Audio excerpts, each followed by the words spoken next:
What's up, guys? TheDevildogGamer here, and the new Cyberpunk DLC, Phantom Liberty, dropped. And I'd figure, you know what? I'll make a video about it for those of you that didn't get it on day one or maybe on the fence about it. But so far, I am really actually enjoying this DLC. I'm enjoying the changes that have happened with Cyberpunk. I played the original, and I was kind of, it was fun in its own way. It was something new to play. It was fun and kind of a letdown at the same time. Each of the major patches, though, I've come back to it and played it with mods, and it keeps getting better and better. This 2.0 patch that they dropped right before Phantom Liberty was really, really good. And then playing Phantom Liberty after was really, really good. I'm super, obsessed with this game right now. I've been playing it non-stop. So we're going to talk a bit about Phantom Liberty and the 2.0 update. Before we get started, I'd like to thank today's video sponsor, Battlecat Company. Are you looking to get yourself some awesome apparel from a veteran-friendly and a 2A-friendly company? Battlecat Company is where you need to go. They have awesome shirts, hats, hoodies, stickers, patches, you name it, they got it.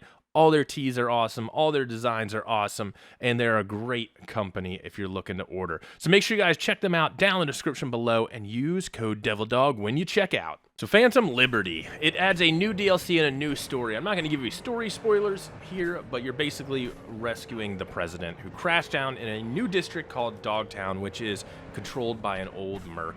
And there's tons of new things to see there, tons and tons of side quests, new weapons, new cars, all kinds of stuff. And you get new DLSS stuff, and you get new ray tracing with this, which looks absolutely amazing.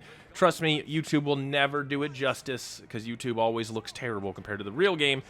It looks amazing. Everything is great. It runs great, looks good. And I gotta say, Dogtown looked absolutely amazing.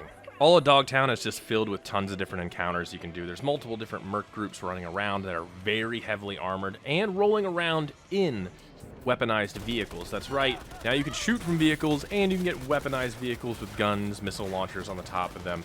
There's tons of mechs, battle suits walking around for the enemy, and they are harder to kill. There are tons of fights that you get into. Even in the main story, you fight like this armored giant mech at the beginning, which is incredibly difficult to fight.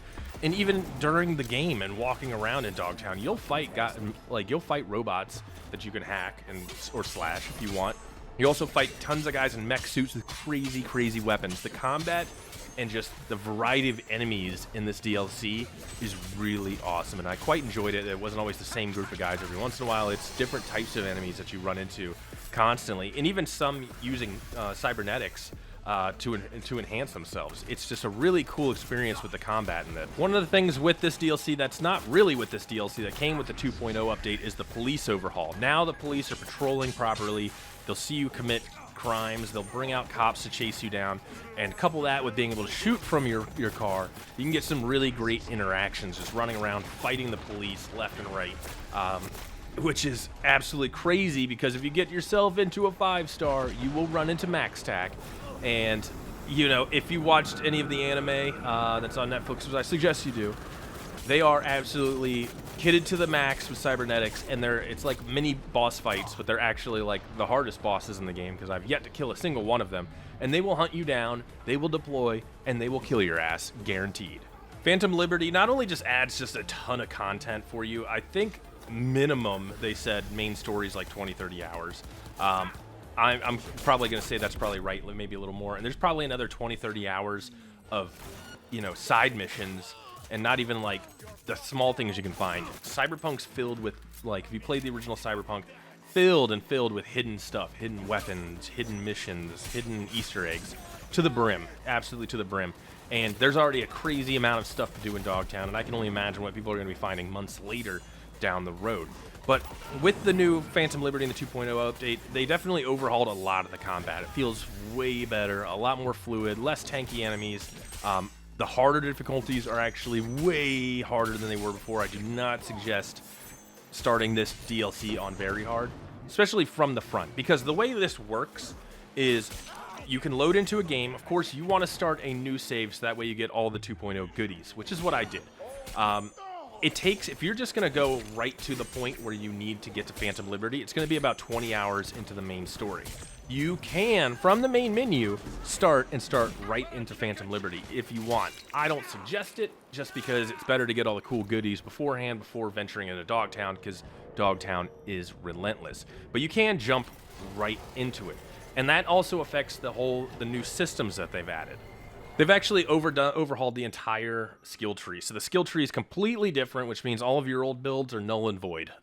They're not going to work. So you need to go through and figure out new builds. I'm still working on it, but it seems easier to not only unlock things, but to find a specific build that you want and marry it with another build without too much overlapping.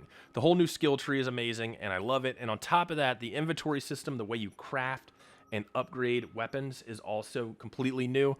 You're not sitting there filled with tons and tons of random stuff all the time, and gathering stuff and upgrading weapons is a lot easier and it makes a lot more sense than what it did before. So it's almost like you're playing a brand new game. The story itself is also really good. I'm really actually enjoying it. I know a lot of people thought the original Cyberpunk story was kind of meh at times, and I agree. At points, it was kind of like, all right, just get me to the next mission. This one's actually really good. A lot of action, a lot of spy, sneaking around stuff. And of course, you get the glorious Idris Elba to help you out through this entire thing, which makes it so much better. So you get Keanu Reeves and Idris Elba together in one DLC. It's pretty dang cool. We need him as 007, by the way. It would be fantastic. So I'm enjoying the story. There's a lot of cool stuff going on. The main story quests are really good. It's not a lot of just boringness, running around listening to talks every once in a while. I mean, you'll get talks, but there's a lot of action into it. Some really cool fights. It feels cyberpunk. It feels like something that we wanted, and I've been enjoying it so far. Dogtown on the map looks pretty small, though. I will say that. It looks pretty small. It doesn't feel small because I still keep finding stuff. And on top of that, dude, the way you get into Dogtown, this entire security system that they have where they scan your vehicle, scan you in, where you have to sneak in and out, is really cool. It's a really cool addition. It feels like, hey, that's why we didn't see it in the main story, because it was unobtainable. Like, you weren't getting in there in the original Cyberpunk, and that's why it was left out. It's a really cool city, though. The fights in it have been absolutely legendary. You start getting some crazy fights going on. The warring factions will start fighting each other. Then you jump in, and next thing you know, you're fighting everybody. And, it just gets into these really cool fights. And the enemies in it are so much cooler than the original Cyberpunk. Around Dogtown, though, there are tons of these airdrops that'll come in filled with awesome gear. And the different factions try to fight over them. So you'll see smoke popping up, you'll see the airdrop, and you go and fight the factions in there, and you get to claim the loot inside the airdrop. And there's always tons and tons of cool loot in there, which is really awesome to get those. And one thing I've definitely noticed with Phantom Liberty, there are tons of clothing items that you loot. Before in Cyberpunk, you weren't getting a lot of clothing loot to customize your character or anything like that. Now you get tons of clothing loot, and there's a great variety of them.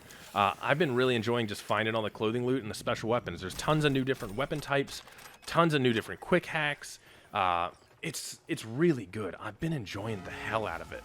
Overall, I gotta say, if you played the first Cyberpunk and you played it to its finished, haven't touched the game in a while, kind of were left wanting more, I would definitely check out Phantom Liberty. You're going to like it. If you played a little bit of Cyberpunk, put it down, never touched it again, you're probably not going to like this. Just saying. But maybe check out the 2.0 update without Cyberpunk and give that a good look, because it might have overhauled a lot of the things that you were really worried about, because there's so many changes to it, I can't even list them all. It's that big of changes in that game with that 2.0 update. But overall, I'm really liking it. I'd suggest it to those that liked Cyberpunk. If you want to wait for a sale, definitely do that too. But there's a lot of really cool things in it. They've made a lot of really good progress. I think this is a good place to leave off on this game while they make the next one with the Unreal 5 engine, which is going to open the doors to everything so much more. But anyways, boys, you enjoyed the video. Let me know down in the comments, and make sure you leave a like. And I'll catch you boys later. Peace.